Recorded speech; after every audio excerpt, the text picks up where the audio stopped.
Hey everyone, this is Dobs, and welcome to the first episode of the Home Team Heroes podcast. I am joined by Block Packs and Home Team Heroes founder Jeff French, known as Frenchie throughout Twitter and Discord. How you doing, Jeff? Great. I'm excited to kick off this inaugural episode here and get talking about this, just all the fun stuff we have going on. Yep, absolutely. And for those that are very familiar with Block Packs and Home Team Heroes, this initial episode is going to really serve as somewhat of an introduction for those new to the concept of both Block Packs as well as Home Team Heroes. So although you might find it somewhat interesting, I think you'll probably get a lot more out of later episodes. But we felt that this is important. So Jeff, let's just start with, because it's such a unique model, what you see, this fulfilling, or why it exists.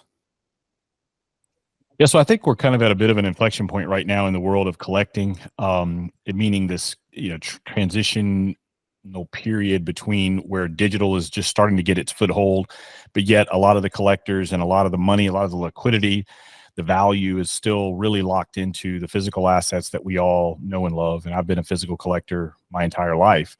And so really what we wanted to do is we wanted to be one of the first projects that kind of bridges that gap. And so creating a digital first product that you can rip, you can experience, you can have build sets, you can have different gamification elements to it that we can talk about. And then ultimately using that as a tool that you can earn points that you eventually can convert into real physical collectibles. And so really kind of bridging those two worlds together and creating a really fun adventure along the way, because there's just so many unique and interesting things that digital can do that physical can't. But we want to operate very much in that world where we acknowledge that a lot of the world still looks to their value and that sort of thing from physical, but yet we can create a lot of digital adventures that help get you there and just make it a lot of fun. That makes sense. And one of the things I love about Home Team Heroes is kind of this. I look at it as a combination of collecting. There's an element of fantasy sports meets, Marvel and comic book lore. So, how did the idea come about? Who was it? You thought of this, and how did it kind of evolve from an initial idea to what truly is a kind of unique business model? Yep. So I sat down and I looked to try to create these digital collectible adventures, and recognizing that there's a few different tools that you could have in ways you could do that. One, you could go out and you could license IP to create the collectibles. The other, you create your own IP. And I very much like the idea of creating our own licensed IP, our own IP that we could eventually license out and being the IP owner. And then wanting to tie that into the world of sports, we came up with this concept that, look, we can take an idea and a concept of everyday fans that show up at a game, eat a nuclear powered hot dog. Next thing you know, they're starting to feel weird. They're gaining superpowers. They take on a superhero persona.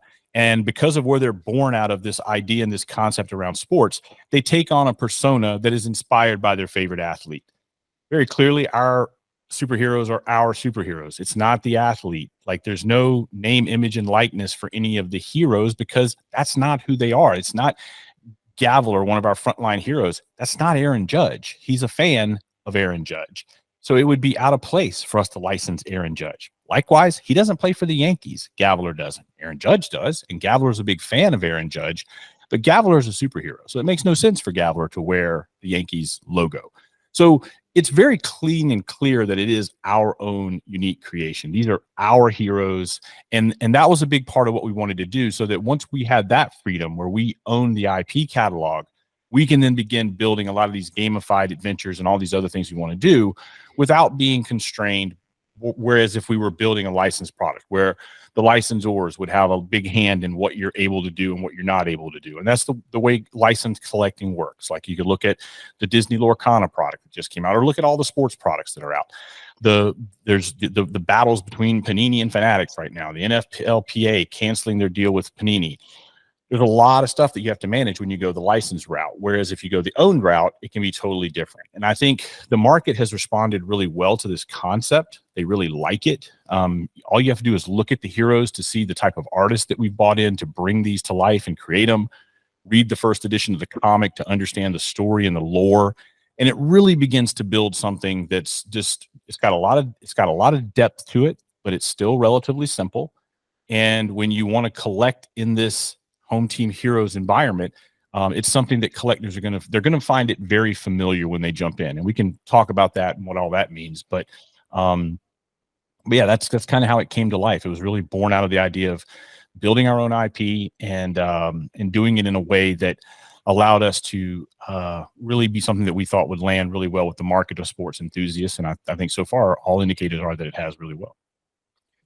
So then let's talk about the mechanics in terms of, an individual or consumer wants to get involved, is intrigued, wants to collect.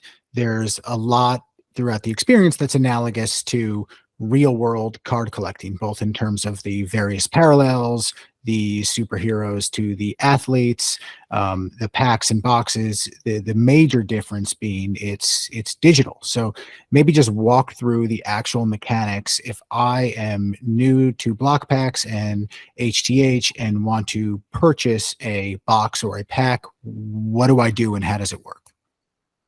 Sure. So you come along and you hop on the collecthth.com website, depending on whatever product at that given time.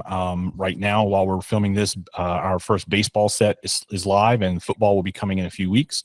You choose the product that you're interested in, and generally you buy a box or multiple boxes. And a box is going to contain 20 packs, and there's one digital trading card per pack. So that's the way that the product is generally packaged out. And we use those terms: pack, box. We even use the word case for 6 boxes, mega case for 10 boxes. So you start hearing these familiar terms from physical collecting, but clearly it's a digital product.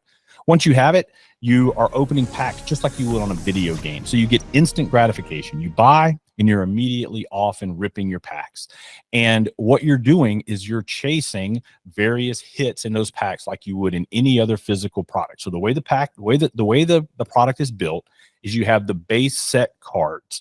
The base set cards come in color parallels ranging from black 1 of 1s, golds out of 10 for baseball, reds out of 25, blues are out of 99, I think, and aquas are out of 199.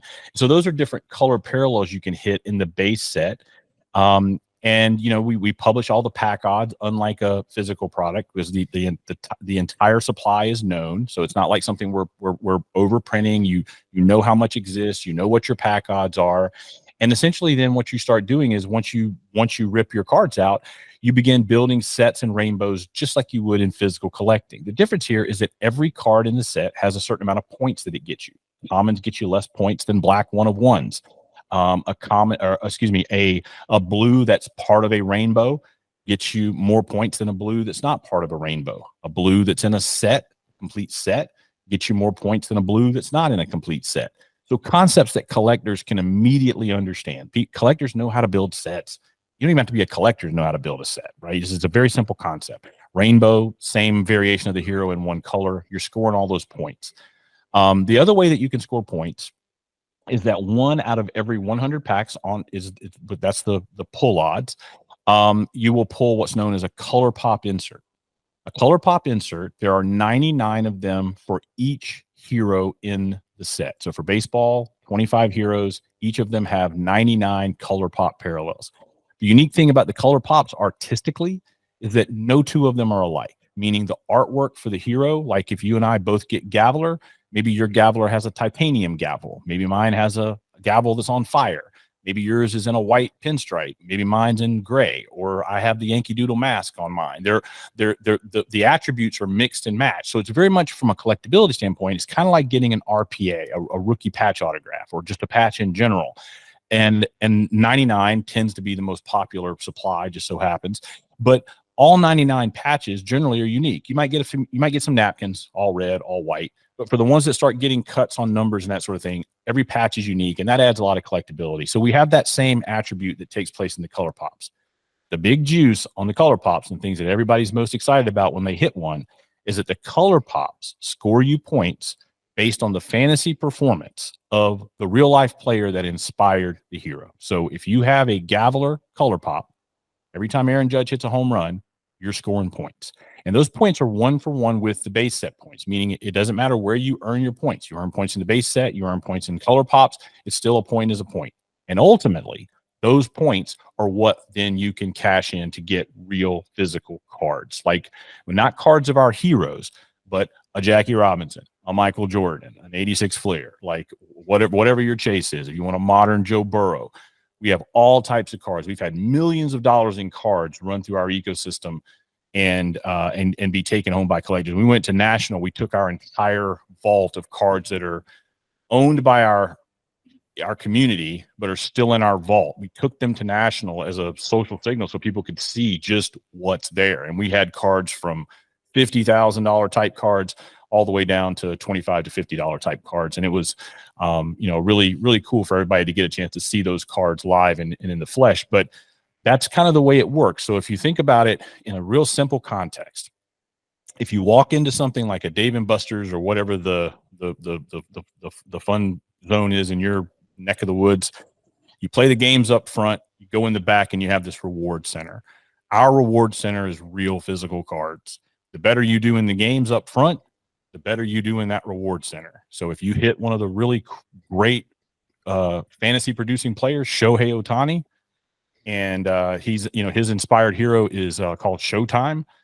You hit one of those, you're going to score more points than the guy that hits one for Tigre, which is inspired by Miguel Cabrera, who's not getting full playing time this year. And so that the person that hit that Showtime, when it comes time to go to that reward center in the back, they're going to be able to buy a much bigger teddy bear than the guy that had Tigre, except the teddy bear is a Jackie Robinson card or a Patrick Mahomes card. Right.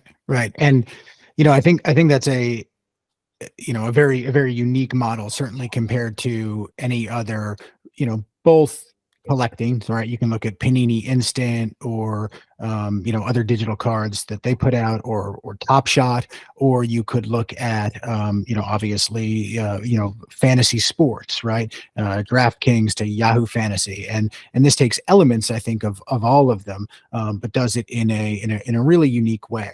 And, a lot of businesses, from Starbucks and restaurants to airlines and hotels have rewards points, right? To incentivize customers, but some are overtly based on how much money you spend, and others, like Block Packs with their BPX reward system, is somewhat based on that, but it's really based on your ability to, in essence, collect and play the game.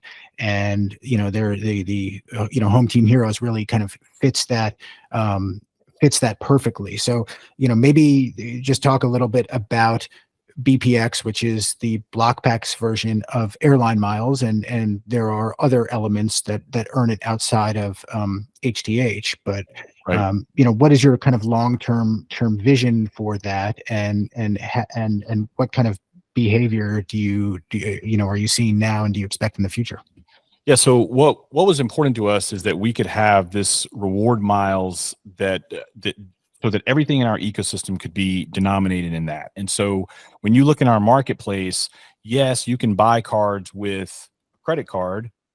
Meaning, when I say cards, I'm talking about when you get to the secondary market of the Home Team Hero set, because that's one thing we kind of glossed over. Let me hit that for a second. So obviously you rip stuff out of your packs.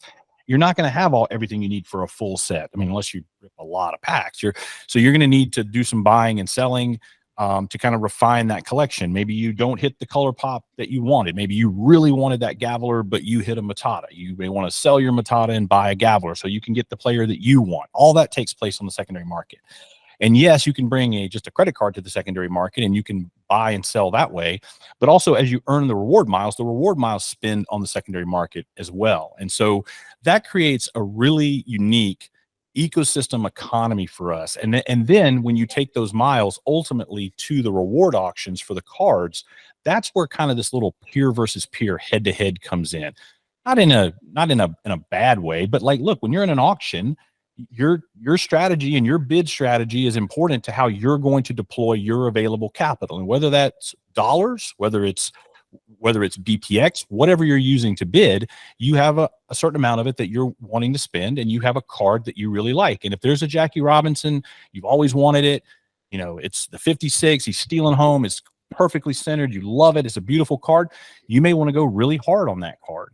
Whereas if someone else is there competing with you and you feel like they're paying too much, maybe at some point you back off and save your powder for later. And then that person, they've spent all their powder. They don't necessarily have the powder to go against you next time. So we have people that play it a lot of different ways. Some guys really go in and they're like, you know what? I'm just going to be real aggressive for the stuff that I want the most. We have some guys that'll go into the rewards and they'll say, you know what? I'm going to try to find deals, and I'm just going to hold my money until I see a deal. If I see a deal, I'm going to scoop it. Doesn't necessarily have to be a card that for my PC, I'm just going to be a deal chaser. And we have all types in the ecosystem. But that's kind of how using that same the same currency for the reward auctions that you do in the marketplace day in and day out just continues to create the utility around that the BPX reward miles. Now, for our more advanced users, the BPX reward miles can be removed from the marketplace to a self-custody crypto wallet, and you can take them to a decentralized exchange, and you can actually exchange them for another form of crypto. You can take your BPX reward miles and you can get them to ETH, you can get them to USDC, get them to Bitcoin if you want. It takes a few more steps to do that because it's not all on the Ethereum chain. But yeah, we don't necessarily have to go too deep into that, but if you want those rails are there. And if you hit some massively big card in your pack, you buy a $5 pack and you hit, real story, the person that bought a $5 pack that hit the Showtime 10x color pop. Some of the color pops have multipliers, give you a boost in the fantasy point. There's one 10x for every hero. That's kind of the big chase. And the person that hit that for the Showtime hits it on a Tuesday, sells it for $7,500 US equivalent on a Thursday. And so if that's a huge come up for you and you don't want to spend that much back in the ecosystem, you don't want to buy a card for $7,500, that money changes your life a little bit. Like you can pay your car payment for the year. I mean, I don't know, whatever. There are rails to take it out. Like, so that's, and you would use those rails that I'm talking about, and we could easily get you help if you need that. But most people, I would say that the majority of people are hitting stuff, selling, and then they're looking for cards. Like that's the way it's built. That's what it's for. But it is important to have that off ramp for people that feel like there is a reason they want to take that off ramp. It's there. But you know, certainly we're trying to build for the utility to use the token. We want you to use it. And then we want you to have the off ramp if it's something that you need. Yep. Yeah, and I guess the comparison would be look at Panini points, right? If you want to sell Panini points, you know, you have to sell the card or the code to someone, you know, in a physical transaction, and then they would have to enter it. Whereas this is much more, you know, it takes the human trust element out of the equation because you can just do it directly within the marketplace. I mean, I've bought BPX miles off of other members of the community to, you know, go purchase cards. And, you know, when I, as a collector of Home Team Heroes, think about, you know, my strategy, it's very much a math problem, right? How do I accumulate the most points for the minimum amount of reward miles or dollars if I'm purchasing, you know, packs and the like. And I think, you know, the one of the major differences here with, you know, I think about like the Panini points and the digital packs there, you know, and you mentioned kind of there's a known supply, right? There's only in baseball, you know, season one, there's 25 heroes, right? Each with their own professional baseball player who's the inspiration for that hero. And because of the color pops, which are very clearly defined, and there's 6 different kind of, you know, weapons or tiers or, you know, designs of the hero, you know, you can figure out exactly what exists. Whereas, you know, Panini, I can go buy whatever digital prism and just rip it forever. And who knows what I have? It's just a collectible. This has the collectible aspect, but it also has the, you know, overt point accrual aspect that I can use in a variety of ways. Personally, I like to participate in the auctions and buy physical cards. Yep. And a quick little funny aside, I don't know if my mic's picking it up, but I've got a pug and he's snoring beside me. It may or may not be picking up on the mic. I don't know. So if you're listening and hear it, you'll get to know him if you're around our ecosystem for very long. He's Billy the pug. But and he's usually near me when I'm talking and he's usually snoring.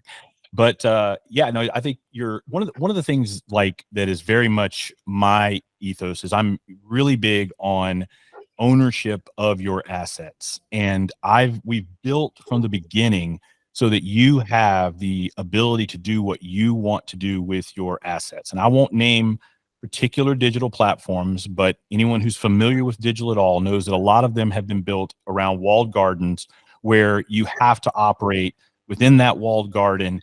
And every now and then some of them will kind of window dress it where, all right, well, yeah, if you want to bring your card into your own crypto wallet, you can.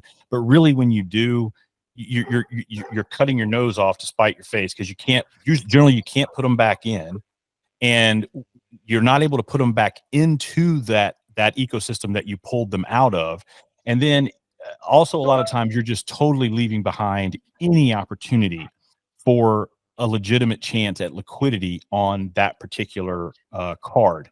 So we're working very hard to make our marketplace that you can just use with an email and a password and a credit card that's going to be a very familiar experience to you if you've ever used eBay, if you've ever used Amazon, and give you all the tools that you need to be able to collect Home Team Heroes in that environment. And we want to make that the best experience for you. But it's also very important to us that if you want to move your assets into what's known as a self-custody crypto wallet, you can do that. You can have that autonomy over your assets. And the same thing goes with your reward miles. So it's very important to us that we allow easy transferability between users of those reward miles. The utility structure of those is very clear, what they're used for, what they are, but we want people to be able to have freedom and autonomy. It's just part of our ethos, and it's something that's very important to us. And I think you will find that to be very, very different. A big contrast when you look at the things that we're building, the collectibles that we're building, and really trying to build something so that in 50, 100 years, these digital collectibles are still there. They're still very real. They still matter. People want them. And in addition, everything we did along the way, you had autonomy over your collection. Collect it, hold it the way you want to hold it. We want to give you good tools, but if you don't want to hold it with our tools and you want to use other solutions, someone builds an amazing marketplace for digital collectibles, we want to give you the portability to go there if you want. We don't want to handcuff you into our ecosystem. We want you to stay in our ecosystem because it's the best choice. I think flexibility is definitely important, and to your point, it is really to the ethos of both Blockpacks and Home Team Heroes. Let's touch upon a couple of kind of frequently asked questions here that I think could be helpful to any new participants in the HTH ecosystem.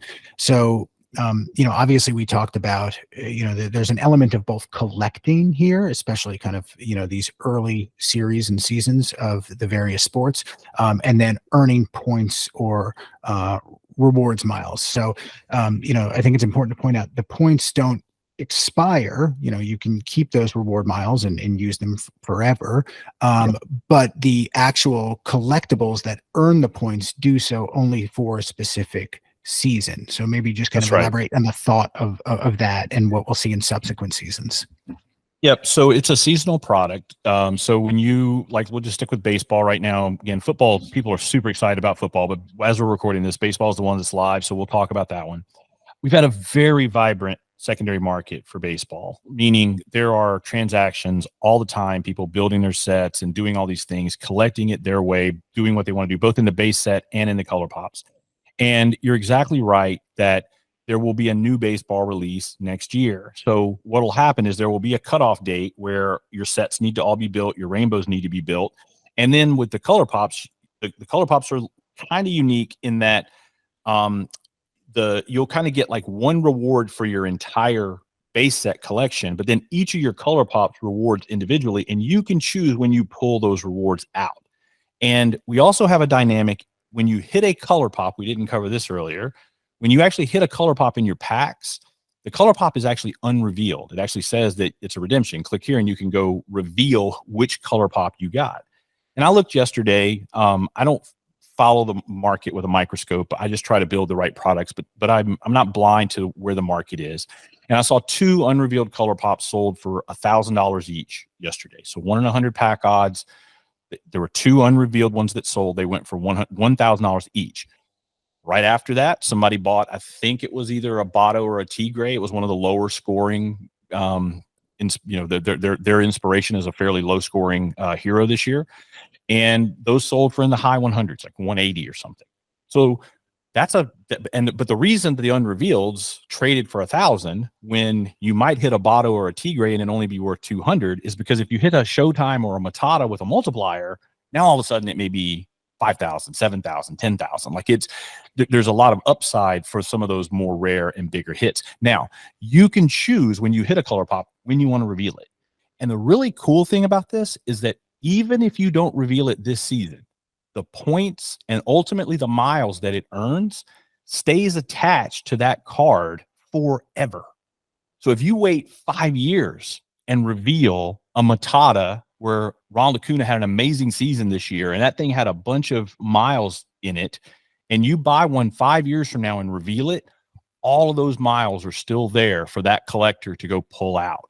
You can't do that in physical product. Like in physical product, they have cutoffs. If you don't get in the cutoff, maybe they'll still send you something if they're feeling happy that day and want to be collector friendly. But a lot of times you can't redeem past the dates.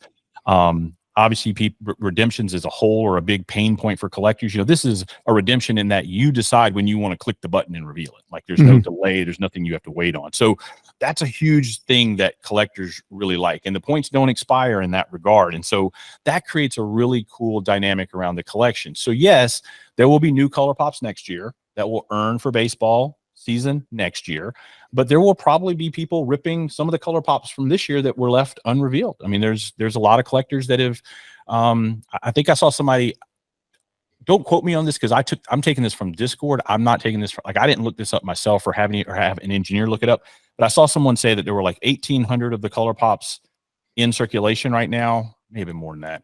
But they were like, they did the math and they came back to there were like 400 or so that have been pulled out of packs, but the owner is keeping them unrevealed. So just kind of gives you an idea that a lot of people want to roll the dice and reveal it right away. It's kind of like another pack within a pack, and some people are holding them and playing a little bit different game, and that's totally cool and fun. But yeah, your points never expire, but season after season we'll have new things come in. We're going to have future generations that are going to come along, Dobbs.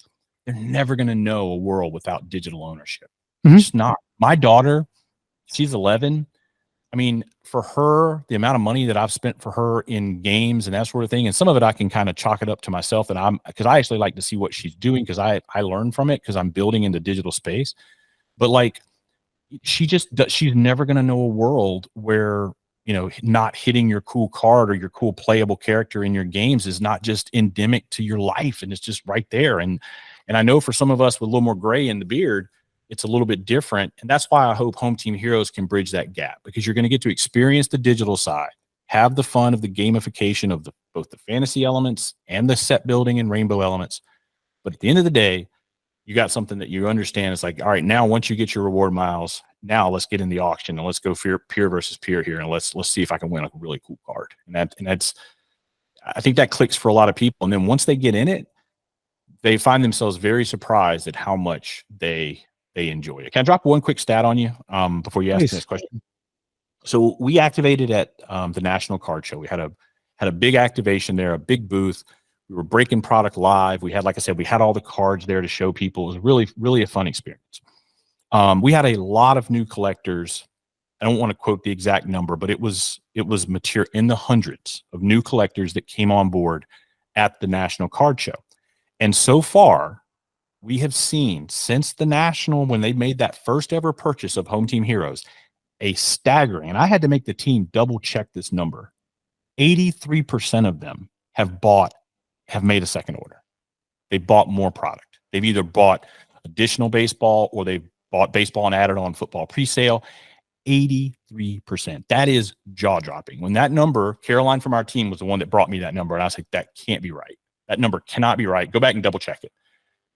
They went through line by line to make sure that it was right, and it was right. And I was floored. But that's that when we start talking about market fit of a product and how much the market enjoys it, I mean, that's kind of what we're talking about there. So I think people, they really love this product. They love the art. They love the characters. They love the adventures, the tie-ins with the real sports.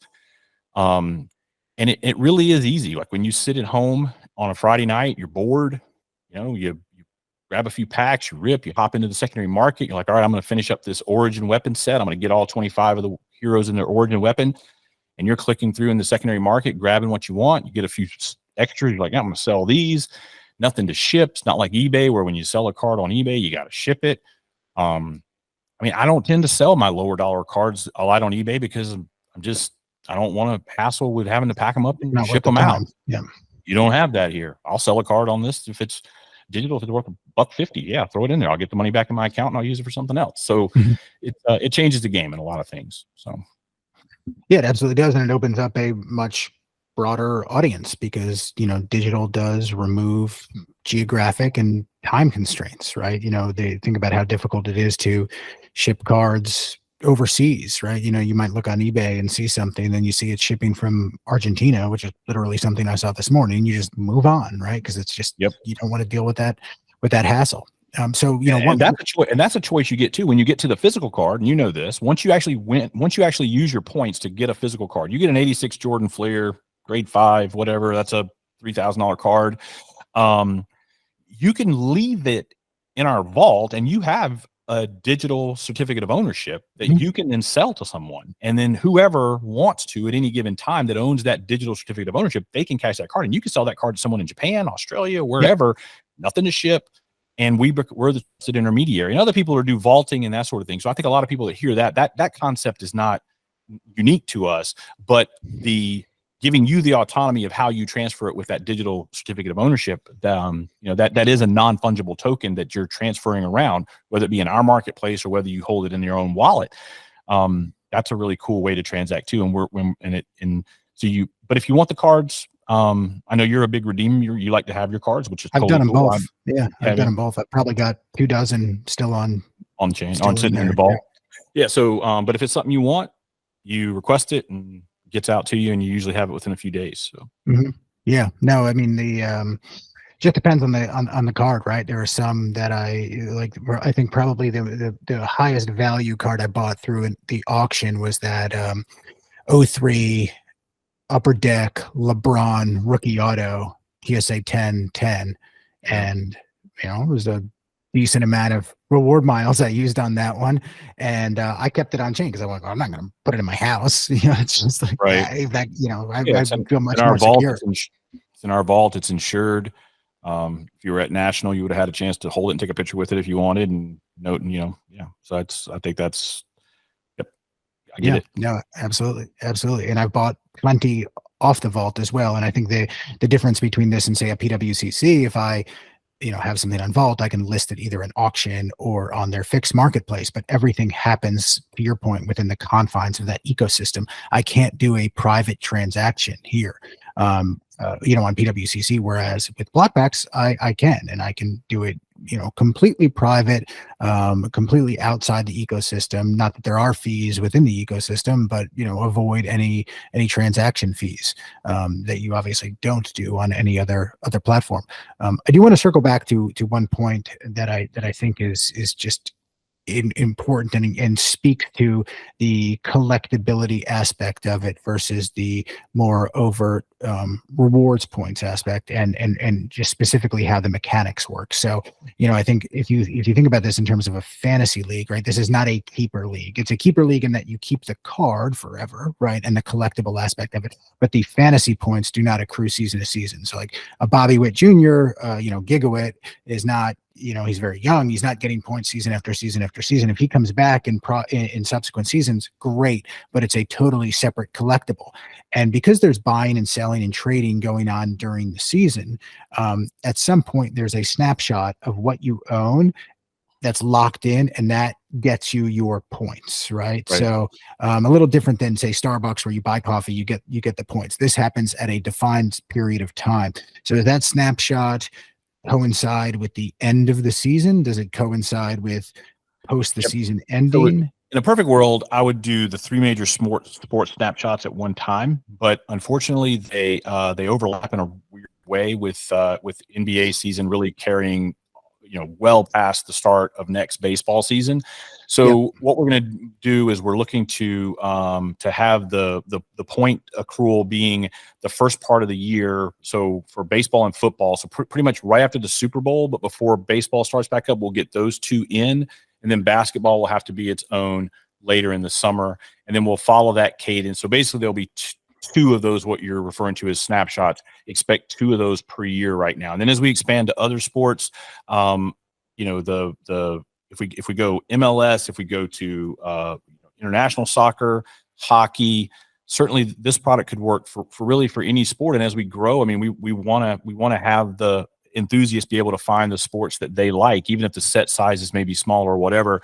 We'll look at that, and you may end up with maybe a quarterly cutoff. So any sport that season ended in the last quarter, the cutoff will be maybe at the start of that next quarter or something. So we're still early on that stuff. So we're working out a few kinks on timing. I wish it was such that it could be an annual one. It would be a lot easier to manage and from our side if it was that way, but it just doesn't work, unfortunately, with the three big sports here in the United States because the seasons don't overlap cleanly enough for that. So expect your baseball and your football points after the Super Bowl and before the baseball season starts back up.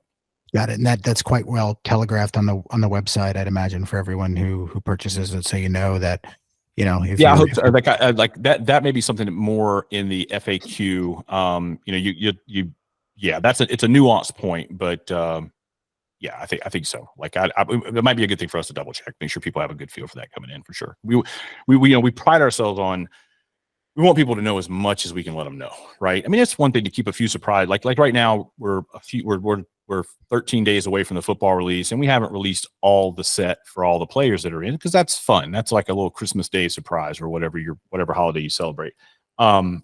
But we want people to know that the mechanics haven't changed, right? Everybody knows that the color pops for football are still a 1 in 100 pack on. Everyone knows what the parallels are. Like we've gotten way out in front of that, and people knew what to expect that before they even bought it at pre-sale. And we want people to know as much as we can give them, because it is a new and emerging space. It's different than physical. These things, they do, like when you buy physical, like, yeah, Topps may have a buyback for in their update product, or was it update, or is it? I think it was update. So like in Topps update, you may hit some relatively common cards, and they put the promotion, you bring your Goldschmidt common back in and trade it in your hobby shop for a $20 store credit. And that was a great promotion last year, and they're doing that again this year. So that I'm not saying you can't add like some fun gamification utility to physical cards. You can. That's a good example of it. But ours, it's just built natively into the product, right? And so we need to make sure that people understand all of those things. And the other thing we do as well is we fight really hard, Dobbs, for simplicity. Like, look at the color pops. If you play fantasy, you have to set your lineups. I mean, it doesn't matter what fantasy you're like. If you're playing daily fantasy or you're playing season-long fantasy, and if you're playing Rainmakers, which is an NFT-based fantasy game where you have to get your cards, then you have to set your lineups and that sort of thing. There's a fair amount of that you have to do there. We had very intentionally built this product to be simple and casual. And one of the big surprises that I had when I was at National, we had some people who were like really heavy fantasy players that would come into the booth and they would take interest in the product. And again, always wanting people to have a clear expectation. I said, look, if you're like a fantasy goon and you just live it and breathe it and love your lineups and all those intricacies, this may not be the product for you, because this one's pretty simple. You buy your Gaveler or hit your Gaveler, stick him in your wallet, and he's racking up your points. Like, if he gets hurt, really no changes to make, right? You're not swapping him out of a lineup or anything like that. So, but the thing I was surprised when I told them that, every single time they were like, man, that sounds great. Like, I'd love to have some more casual stuff that I can just do and not have to think about. But I just want people to understand that we're building it where simplicity is very important. We built it for people that have busy schedules. We built it for, if I'm being completely candid and honest, I mean, I built the product that I would want to consume, right? And I'm busy. I'm busy at work. We're all busy in our lives. And you can, this product, you can do it on your own schedule. You can, once you get your reward miles, they don't expire. If you're busy on the night of an auction and you don't see, who cares? No big deal. Grab the next card. There's always another bus coming down the road, right? And same thing in building your sets. If you're busy and hadn't had time to do it later. And it really aligns, I think, well with that for people. Getting your kids involved in it. If like it's a digital product that you can do with your family. I mean, we had moms, multiple moms that brought their child to the National Card Show because they heard there was a sports show. They had no idea what they were walking into. They did not have a card to their name. They walked in, they were kind of overwhelmed by what they found. And then they found their way to our booth. And all of a sudden, our booth is kind of this approachable, wait a minute, what is this? Hope Team Heroes, superheroes. Next thing you know, they're sitting on the couch and they're breaking product. Moms and sons, moms and daughters. I don't know if we had any moms and daughters. We had moms and sons. I don't think we had any moms and daughters. But you just don't really see that a lot. The kid may ask for some Pokemon or whatever they want, and the mom will break it with them. But for the mom to really roll up her sleeves and jump in, I mean, it just warmed my heart to see those kind of things. And you can't do that if the product is so complicated that newcomers find it, find the burdens too high, and they find it intimidating. They're like, I don't understand it. Like it's an easy product to understand, but it's got enough depth to it that you can have a lot of fun with. Yeah, and it's important to take the guesswork out of the points system, right? So it's very clear. A common earns you 1,000 points, an aqua earns you 7,500 points, and on the color pop side, even though those are constantly changing because of the fantasy component, there is a real time leaderboard, so you can see. I don't know what Showtime is up to now, but 900,000 plus points, right? So what you should pay for a Showtime color pop compared to a common or an aqua, as long as you can do division or own a calculator. And also right now, go ahead. Sorry, I didn't mean to cut you off. I was just going to say right now, since this is going to be our evergreen episode that we want to keep out there for new folks and everyone to listen to, the thing that you don't know right now, which is in the spirit of full fairness, is you don't know exactly how many reward miles that will translate into. And the reason for that is because it is still a burgeoning economy within our ecosystem of what's happening. And if we set that reward a year in advance, we could do a lot of damage to that economy based on how that economy is behaving when it comes time for those rewards. And that's why, but what you do know is that you will get your pro rata slice of that pie, the pool. And I think in the future, we probably will, when the things are more mature, we will be able to set those numbers all sooner in the process. But, as we look at it, we're looking at the secondary market to understand where things are. That's informative to us as we set the reward pool. We're through season 1 reward pool, and I think overwhelmingly people were pleased with it. Very much so.